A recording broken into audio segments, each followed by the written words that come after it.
Welcome to the Buddhist Recovery Network podcast. My name is Jake Koenig, and I'll be today's host.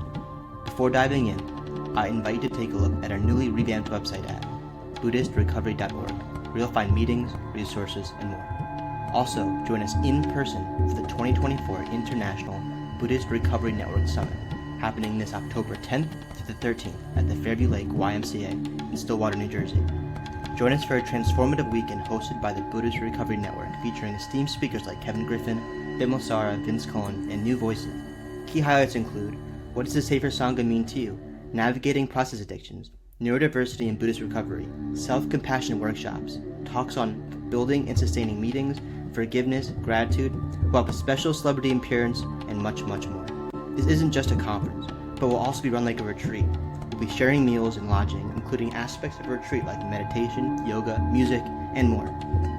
Even more exciting, we're offering a 30% discount to podcast listeners with the code FRIENDSONTHEPATH. The discount code link is in the show description, which will take you right to the registration page.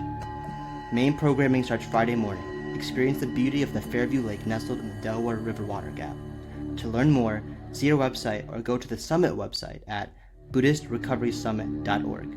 Again, podcast listeners are being offered a 30% off discount this once-in-a-lifetime experience. We hope to see you there. Now, on to today's episode. Shawna Adkins is a licensed clinical social worker supporting adults along their wellness and recovery journeys. She believes that through warmth, lightness, and respect, she can help others reconnect to their Buddha nature as they rediscover a path to healing, self-care, and deeper self-knowledge. Shawna lives in California with her husband and 3 children. She holds space in several 8-step recovery meetings, enjoys dancing, do-it-yourself projects, learning facts, and gardening. I truly enjoyed our episode, and I really hope you will too. Thanks for listening, and now, here is Shawna. Hi, Shawna. Thank you so much for joining the podcast. It's wonderful to have you. Thank you for the time. Yeah, thanks for having me, Jake. Of course. I'm really excited to talk with you and just want to jump right into the conversation. What I usually ask guests is a little about their background, and I think if we can, rewind way back, maybe you can talk to me a little bit about your childhood, your upbringing, and specifically, was there a religion in the household, spirituality? Was it maybe Christian? Was it Buddhist? I'd like just to get a little understanding about your relationship with spirituality, and then a little bit later we can talk about where Buddhism came in. Yeah, I am from a family. I'm in Oakland, California, and so I was raised in San Jose, just south of here, so part of the Bay Area. And I'd say generally my family was not religious. Mm-hmm. We didn't attend a church, but religion was definitely a part of our culture in the house. My dad specifically was the type who just liked to ask big questions.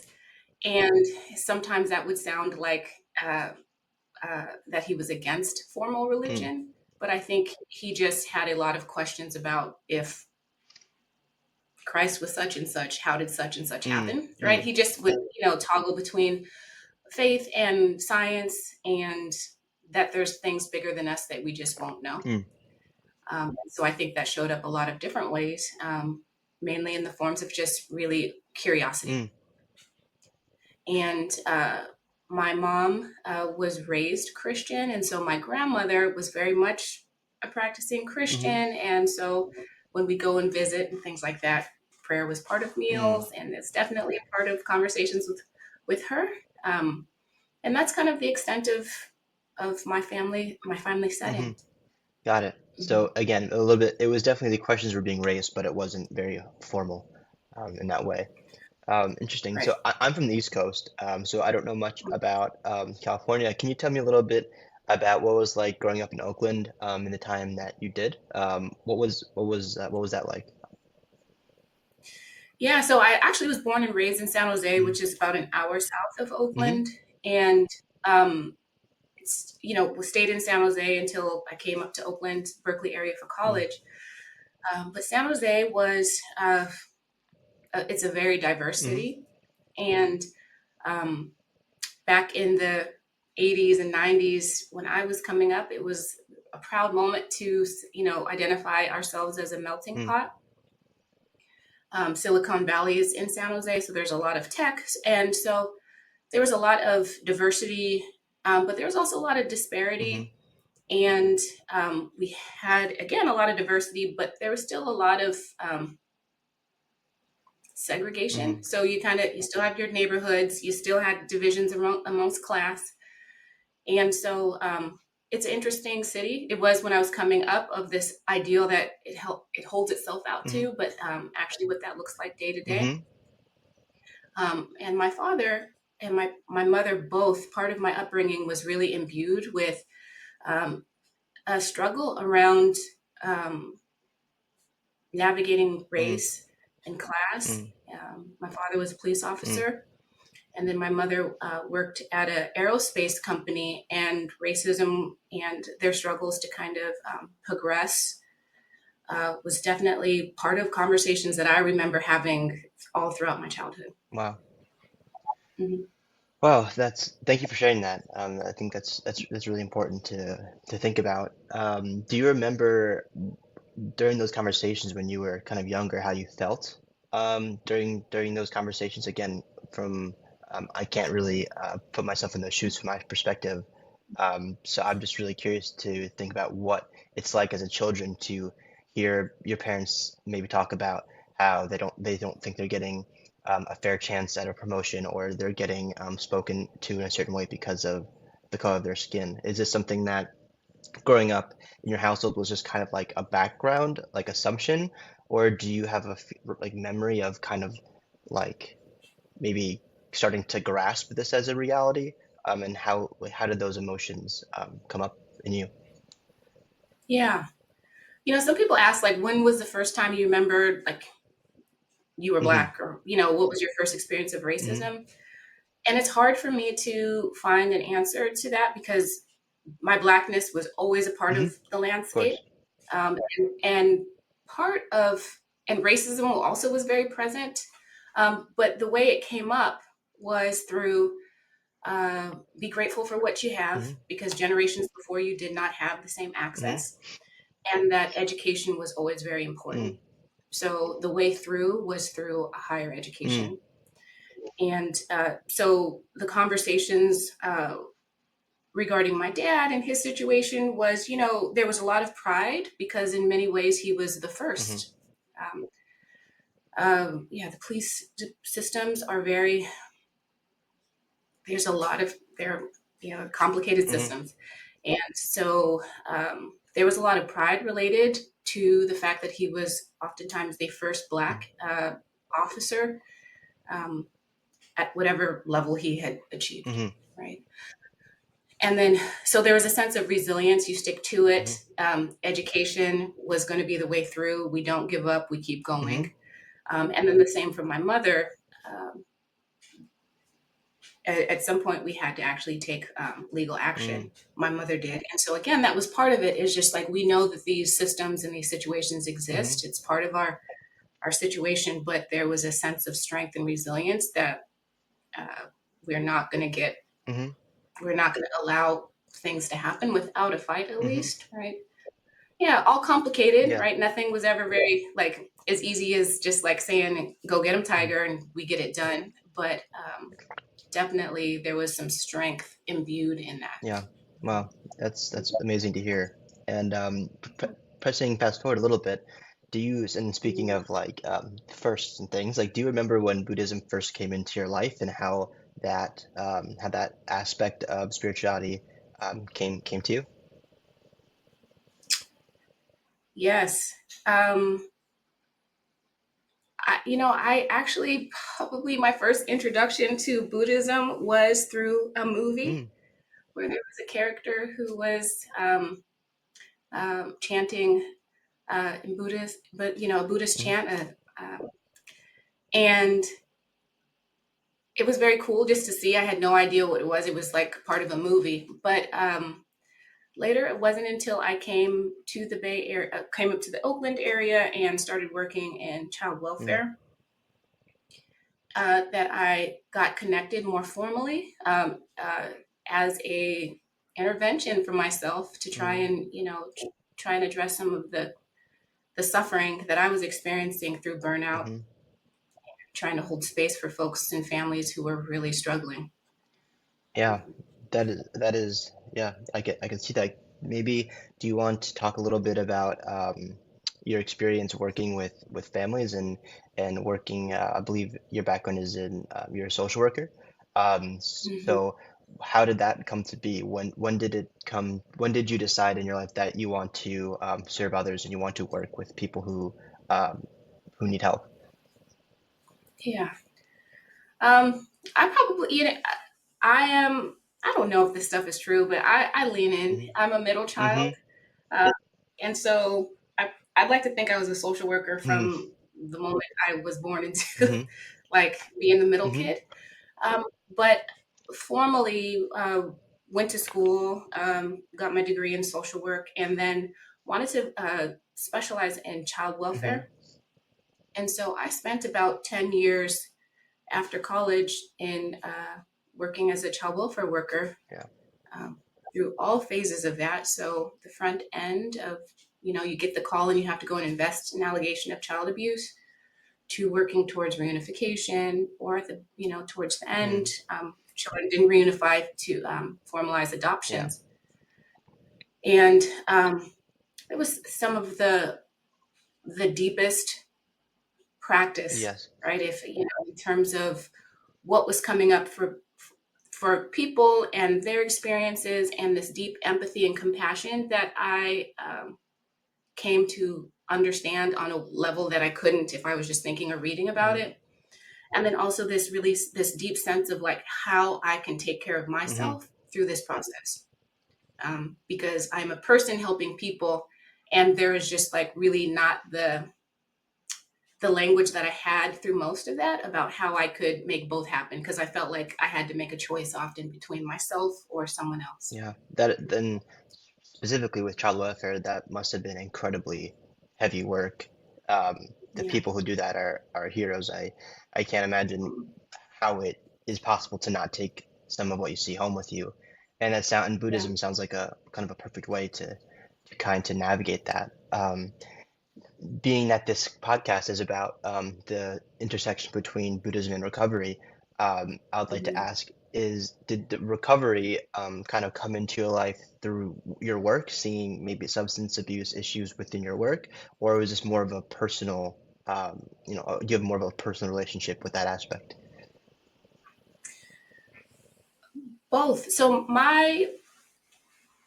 yeah, it's always there's this piece of me that feels like wanting, the truth telling, and then also the inner chatter that says, don't tell people your Of business. course, yeah. So I think that there's always this tension Mm-hmm. here. But alcohol has also been very Mm-hmm. present in my life, Mm-hmm. um, from early on. And then also my relationship to alcohol really shifted when I got into Mm. college. And so I knew that, um, you know, it's again, I feel like maybe I should have spent more time thinking about, how to like articulate this, but it's my years in college were kind of like maybe some normative things Mm-hmm. of like in a very structured house as a, young person. And then I'm free in college. And so I'm doing a lot of things that I think would be, maybe Mm-hmm. typical. And then it just kind of got out of Mm-hmm. hand. And then when I started child welfare, it became like the way to decompress, Mm-hmm. right? Or to numb. Um, yeah. And so there's a real culture of after a hard day, you go to happy hours with your Yep. folks, or, you come home and you drink by yourself. Mm-hmm. And so my introduction to like, is this something I really want to continue, was when I had Yeah. children. Because what I didn't want to do was continue any Mm-hmm. patterns, right? And I really wanted to be present for my Mm-hmm. children. My, and then also, as I had entered into Buddhism through East Bay Meditation Center to kind of manage my stress related to work and, to find a way to relate to the Mm-hmm. suffering, I took Bodhisattva Mm-hmm.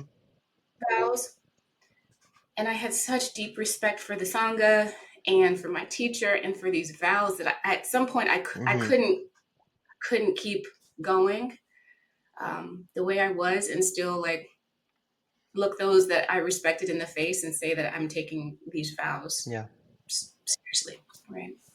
Yeah, so it was a slow process through that. Thank you. Yeah. Thank you for opening up about that. I really appreciate that. And just to share that, I think the probably my main goal with this podcast is to kind of um, contribute to the movement of talking about these things, because I think one of the biggest things that keep people from asking for help, maybe someone listening to this podcast, um, is there's a shame about talking about this or asking for help or admitting it. And I think having these conversations with people who are willing to talk about their relationship with this is incredibly inspiring. And just the courage of talking about these things is inspiring the people listening to this to say, to even to start thinking about how they would even articulate their relationship with alcohol or another substance or behavior with themselves.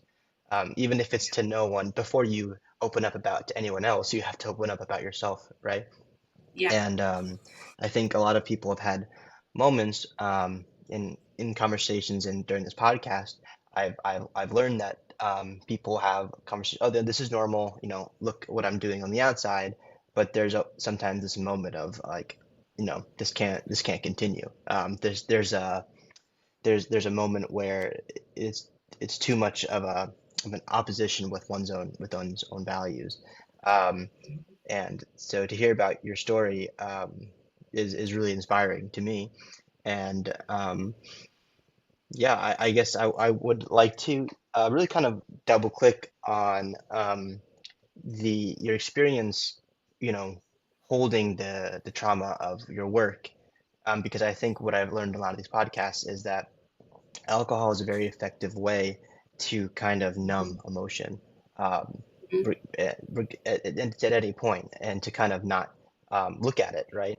And some people are trying to numb or not face things about their own past, and seemingly in your position, you are kind of absorbing a lot of trauma from your work. So it's completely understandable why a tool like alcohol, which is effective in numbing that, would be kind of something you go to. Um, I would like to ask you, because there might be people listening to this who are also dealing with other people's trauma. When you didn't have that tool of alcohol, how did you begin to kind of transform other people's traumatic experiences in yourself? Yeah. Um, it was a process, Hmm. and I'm still a social Hmm. worker. I'm still providing therapy for individuals, and it's still a Hmm. process. But what I will say is what I did was I gave myself permission to allow alcohol to be an option. Hmm. But and again, in hindsight, I have language for it now. It wasn't this clear when I was in Hmm. it earlier Hmm. on, but it wasn't going to be my only option. Hmm. Hmm. Because I think that's kind of the space that I have found supportive of when I feel kind of like backed into a corner, painted, and I don't see like I have a lot of options. Um, I'm going to make a Hmm. choice, right? And then, once I'm feeling more space, I will reflect and have regret and said, oh man, I could have done something different. Hmm. But what I do is I practice having more Hmm. options. So when I was early in my recovery and what kind of brought me to Sangha was the option before, in addition to alcohol, the only other option was to kind of, because I was tired. Hmm. So there was this overwhelm, but there was also this sense of fatigue and I didn't see a way Hmm. out. And so alcohol was a Hmm. choice. And then also medical leave was a Hmm. choice. And the way I saw that was like, I'm going to get hurt on the job. Hmm. And then I'll like go rest in the emergency department for some time or Hmm. something, right? Like I only had two options. I could only give that to Hmm. myself because I couldn't quit. Hmm. I felt like I was too proud to do that. I couldn't walk away. So rest through some type of medical leave so I'd still have benefits and things for my family, or drink. And through mindfulness practices and being in Sangha, I could just say that, my suffering was real and I could be with it. So I had more of a tolerance. Like, it built my tolerance for the pain that was present. And so then I could say, other things would then become available, like calling in sick or saying no, bringing my voice in, talking to people. And then also being in Sangha, because I'm such an introvert and like things are kind of kept inside, being in Sangha and hearing other people's stories was really supportive to me too. Yeah. Because I could hear and experience and be validated through others' experiences, or I could hear some pieces and pick them up, and others I'd put down, like they didn't resonate with me. But it was through like the intentional place of being in community with watching other people share very bravely that really kind of expanded my sense of choice. Because for those who are like me, who are in helping professions, there's also like this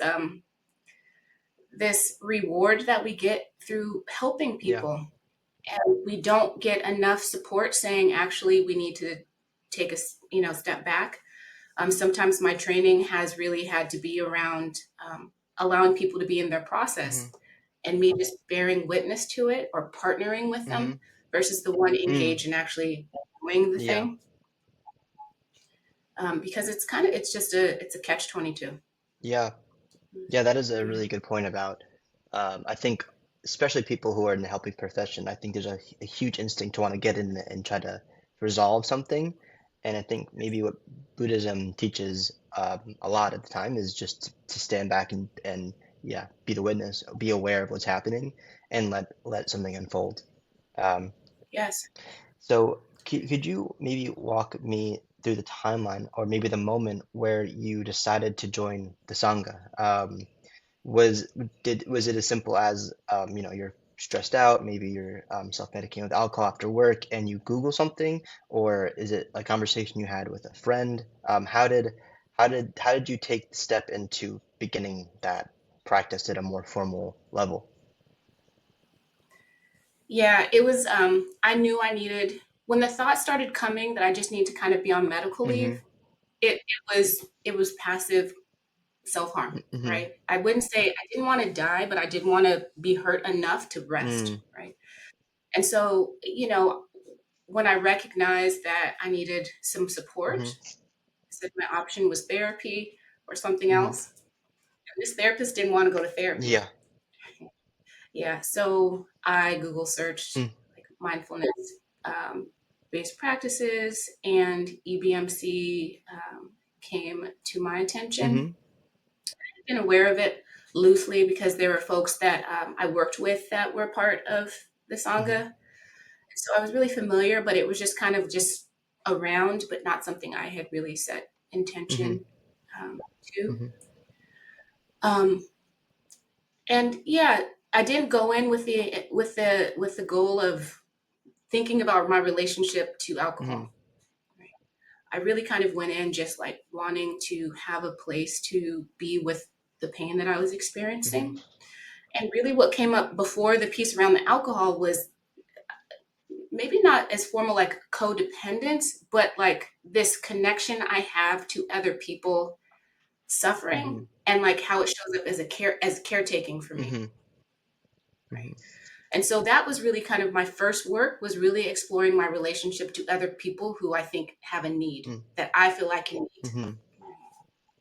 Yeah. And then eventually through that, also, again, this look towards my other coping strategies, of alcohol. This has actually come up in a few conversations, and I'm hoping because of your training you can help talk about it a bit more. But the term codependence, I think that's kind of talked about a lot in the zeitgeist. But what does it actually mean? What does it mean to be codependent on something or someone? Yeah. The way I like to think about it, is when you're in a relationship, we're always in relationship, right? And in a lot of ways, we're interdependence, or is also always present, whether we know it or not. But sometimes, in relationships and how we are with them is on a spectrum. And sometimes when you are in relationship with someone and you benefit in some way from their dysfunction, right, or their dysregulation, you, intentional or not, often unintentionally, you kind of perpetuate that need, right? And so that is kind of how I define codependence. Like, that's kind of, if I know it, if I see it. So, you know, overly simplified, but if you are someone who's got cavities, right, and you keep chomping on candies, and like it's just making your teeth, your mouth, you're having all of these problems, and then you come to me and you say, Shawna, like, I'm having these issues, and I say, oh my goodness, I'm sorry you're having this. Would you like more candy? Right? There's a reason why I'm giving you candy, because like you really like it, and I really want you to be happy. But I know that that's not really helpful. But if I stop giving you candy, Jake, then you might stop coming to me. Right? And I don't want to lose that. So I will continue to give you candy, even though I know it's not. And that is kind of like a codependent pattern. Yeah. Wow. That's really powerful. If someone listening to this, kind of the light bulb just went off in their head after hearing that, and they think, wow, I might be codependent on something or someone. What are kind of the first steps to kind of break that cycle? Yeah. I think just recognition, that light bulb is so important. And then if you get to a place where you can recognize it, then I would say check in with what need this relationship is meeting. Because again, we don't do well when we're on our own. We are kind of built to be in relationships, and relationships are on a spectrum. So in addition to what I'm doing for you, right, with giving you this candy, what I need to check in for myself is like, what am I worried about losing if you stop coming around? Right? So if I disrupt this pattern, I stop giving you the candy, what do I expect what you're gonna do, Jake? And then how does that affect me? Well, how do I? And it might mean that you're not coming around. And so, what does that mean to me about being alone? Right? What need is this relationship meeting? And that's deep work. Yeah. Right? And then how can you meet that need on your own, or how can you meet that need in a way that's not going to perpetuate this pattern? Yeah, it's a lot of just compassion for yourself. In my work, a lot of what I'm doing early on is building a language for self-compassion. And that's either through like words, or like, can I just sit with this? Right? Versus like, it happens and I need it to go away. Right? Allowing is an act of like compassion. Right? And then it's like, then the next piece is how you tend to it. So it's like a rain practice. I really, these practices are so dear to me, and I bring them into my work all of the time. Yeah, I think self-compassion is an incredibly important thing, because I think people who are listening to this who might be struggling with addiction, I think shame is probably a really big part of it. Both because maybe you do things when you are under the influence of your substance that you're shameful about, or simply the fact that you can't help do it. Like, you think that you're an incredibly intelligent person, you have will, you are successful in work, you maybe go to the gym, whatever it is, and you tell yourself, like, there's no matter what, I'm not doing this, I'm done, da da da, and then you find yourself doing the thing again, and that creates this narrative of intense shame. So how would you, what would be your advice to someone who's starting to feel that, and when if they hear you talk about self-compassion, they might even roll their eyes to say, okay, that's fine, it's a nice buzzword, but you don't know me, I've done this, or I can't help but do this. How do you kind of break through and get someone to or not get someone, but to facilitate the process of someone taking a step back and to actually feel compassion towards himself. Yeah. I used to work in a substance use clinic where we provide medication-assisted treatment for the management of use disorders. And where you started with our podcast is exactly what I offered and continue to offer. Of it's a coping strategy, right? And it's one that often works. You only have one tool, right? And the conditions change or you want them to change, then that one tool is not going to continue to serve you.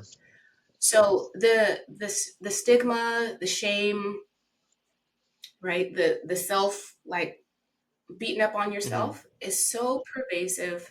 I really kind of invite people to continue to think about what need is present, Yeah. right? Because if you talk about it from a place of there's an unmet need that I'm trying to address, then I feel like even the languaging invites some compassion, right? Because on the end, of course, you can always say you wish you hadn't done that, but there's a reason why. Yeah. And some people never get to understand fully the why, but they might be able to tap more closely into this need. Right? And so it's really about building people's comfort with understanding that this human body, this emotional body has needs. Yeah. And we're all really creative and trying our best to meet them. And so can you consider your substance use or your processes,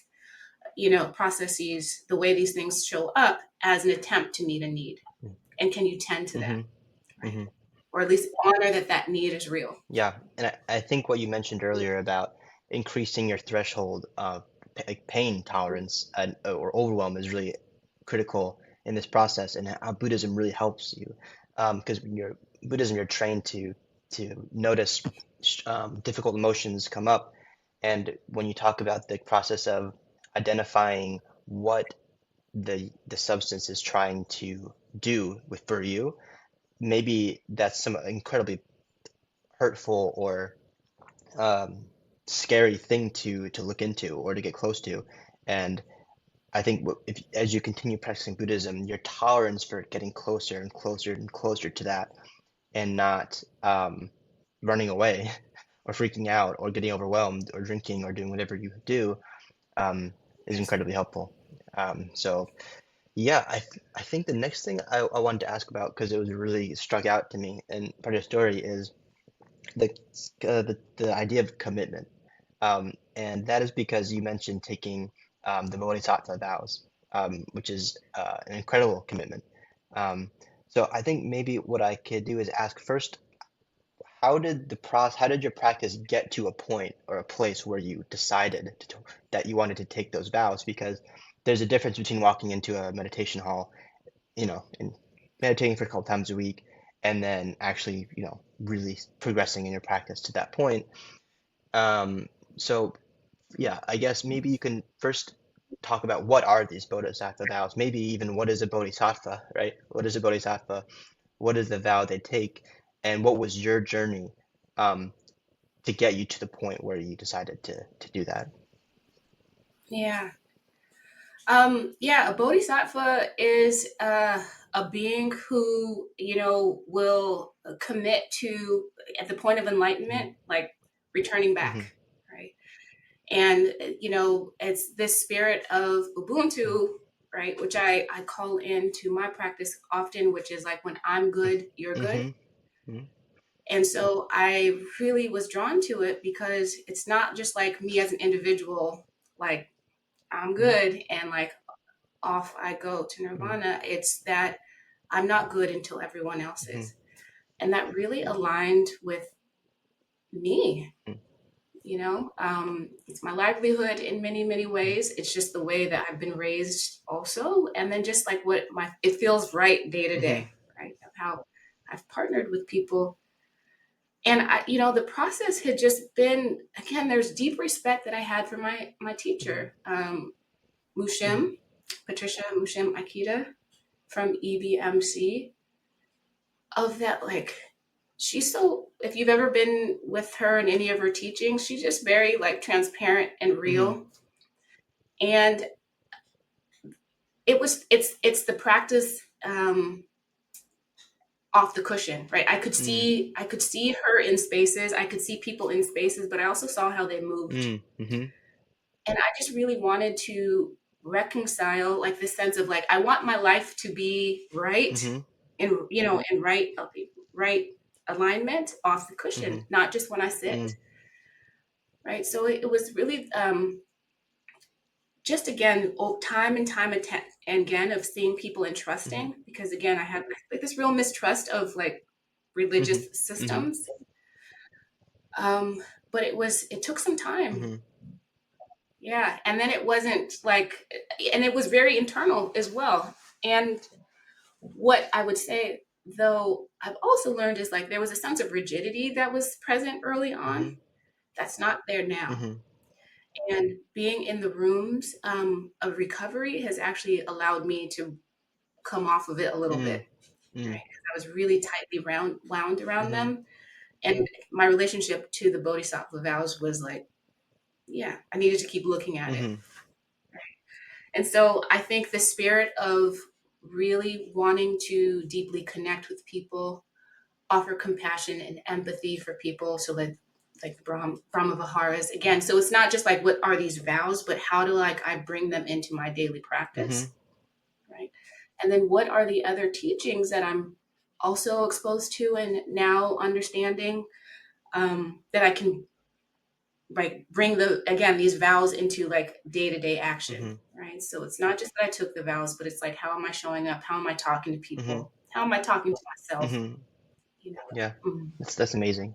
Yeah. That's amazing, and I think it's so powerful because, from my perspective, I think addiction is an incredibly like isolating Yes. mechanism. Like I think like a defining characteristic of it is you don't open up, you kind of go in, and you think that you can hold these things yourself, and it's just very inward. And when you have your own suffering, or maybe someone in a similar case to yourself, or when you're even bringing in outside suffering, like it seems impossible to hold it. Like it's just too small. Like so, of course, you would turn to something that would numb yourself. But then I feel like through recovery, which is you're talking to other people, and even more so, in my opinion, through Buddhism, you are plugging into something much bigger. So it Yes. opens a space. So the suffering you're bringing in, it's not, it's not just Shawnas, right? It's you're in a line with all of the bodhisattvas who've taken that vow, and Yeah. they, these beings or this space can hold it, right? You're just completely opening up the space of it, where you don't even have to worry about holding it yourself. There's space for it. There's space for it in the mind, right? In the Buddha mind. So that, There's yeah. space for it, and then the teachings can offer you. So again, it kind of goes to these Mm, tools, right? So when I feel like it's too big for my mm, holding, I can turn to the earth, mm, mm, right? Can bring in the mm, sky. You know, um I can call on my breath. And if my breath feels too tight, I can like check into my body some other mm, ways. I can, you know, there are all these different teachings that all make sense depending on what my situation is and what I've identified the need is in the mm, moment, which is why I so deeply appreciate these practices. And they align in so many ways to my own like cultural pieces. So you talk about the mm, bodhisattvas, right? I think about my generations of mm, ancestors, you know, and then the generations forward. mm, And there's not really the same conflict that I have to choose one or the other. I can integrate, you know, cultural practices and Buddhism because there's really this, and it's the my deep gratitude for the diversity of our mm, teachers. We have teachers that look like me that are integrating African-centered practices into this. You mm, know, I make it seem like it's easy, but the struggle has been real. mm, But again, it's this the rooms what they offer, um, is that these folks are coming to these recovery rooms with us all kind of understanding that there's like something we're working on, mm, right? It's our recovery, which is different than when you walk into another like meditation space where you don't know what people are working on, Mm-hmm. it kind of like I can bring my shoulders down a little bit sometimes when I'm in a recovery room, Mm-hmm. right? And again, I'm still exploring exactly why that is, but there's an honesty, an openness. There's this invitation for Mm-hmm. sharing, or just your presence is supporting someone else in their recovery. So I can come to a meeting and sit quiet and know that just my presence and my kind attention can be so supportive Mm-hmm. to someone's recovery Yeah. in a way that I don't know exists. I don't know what my presence does in a Sangha of a different Yeah. making. Yeah, Mhm. I think you raised a really important point, and one thing I want to ask about, and something I think about, I'm really interested to hear what you have to say is, you talk about your ancestors, and how important it is to think about calling back to that. And, of course, as a Black person in America, um, there's much suffering in that ancestral line. What do you think your practice, how does that give meaning to that, or does it give meaning to that? And is there any sort of healing that comes from that? And I also want to ask that in the context of current suffering in the Black community and how Buddhism can potentially address some of these things. And you were talking about how important it is to you to walk into rooms and see people who look like you. Um, Mhm. so I want this podcast to reach all types of people, and Mhm. speaking to you is an incredible opportunity for that. So in a broad way, I guess I'm trying to ask how, in your experience as a Black woman in the US, how can that shape this ancestral trauma, and how can this be of use in the community? Yeah. Um, we're here, you know, and there are teachers. I'm thinking about Hmm. Vimalasara, right? There have been offerings like African wisdom, Hmm. Aristika Razak, Alida Torre, Devin Berry, Ruth. I mean, you can name all of the. There are so many um, teachers of African American or African Hmm. descent throughout the diaspora in the United States, Canada, Europe. Hmm. You know, and we are here, and they are doing such powerful work. And again, it's through their presence showing up and offering teachings and making them accessible that I can say that the Dharma affirms what my body already knew about my ancestors, right? Mm. It's another vehicle for me to connect with my ancestors, Hmm. right? And my practice. And I would say that we could stand to still do a lot more Hmm. to um, center non-white Hmm. perspectives. Right? I think we're on our way to acknowledging the lineage, Hmm. right, and the origin of the teachings. Um, but there are just so many opportunities for us to give words to our experiences. And I just have been really fortunate that I'm in a time now. I think COVID also kind Hmm. of, if there's anything that good came from COVID, is that things being online Hmm. and offered Hmm. virtually has made these teachers that would have been unknown to me in many ways, like so much more Hmm. accessible.